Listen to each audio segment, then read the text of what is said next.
Warships pursued and disarmed a band of Somali pirates this weekend after a Norwegian tanker crew foiled their attack. Civilian crews aboard merchant ships are the first line of defense against pirates. And that is tonight's Weekend Journal, Anti-Piracy Lessons for a New Age. It's not quite as swashbuckling as it seems in the movies. Pirates, shots fired.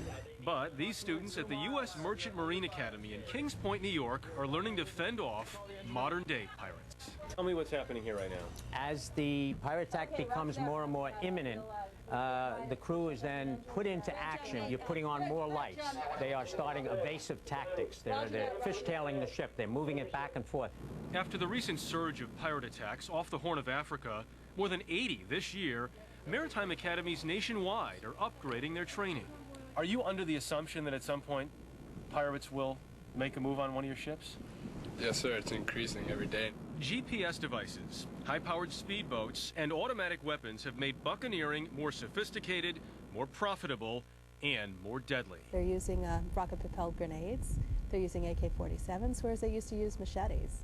Captain Cynthia Robson was brutally beaten by pirates in 1991 when her vessel was attacked off the Singapore Straits. They used to come on board and they would steal something as the nice pair of tennis shoes and the crew's watches and try to get the money out of the safe. Now they come on board and they kill the crew or they hold hostages. Straight stream. That's when you really want to blow them away. Yeah, that's when you blow them away. Fire hoses, like the ones used to defend the Maersk, Alabama, are usually the closest thing to weapons that most midshipmen use. This is not the equivalent of an AK-47, No, but it's going to distract someone, it's going to annoy someone, potentially shut down a boat. Yes, potentially if you can flood a small boat. Firearms training is offered here, but it's not mandatory. The question is, will that change? I'd much rather have the crew be trained in how to use firearms. The crew always takes care of the ship, never give up the ship. When you're not armed, you feel like I can't fully defend the ship. Right. If a vessel is armed, it can lose innocent rights of passage, which allows ships to pass safely through foreign waters, the reason why most captains ban weapons on board. An archaeologist in Egypt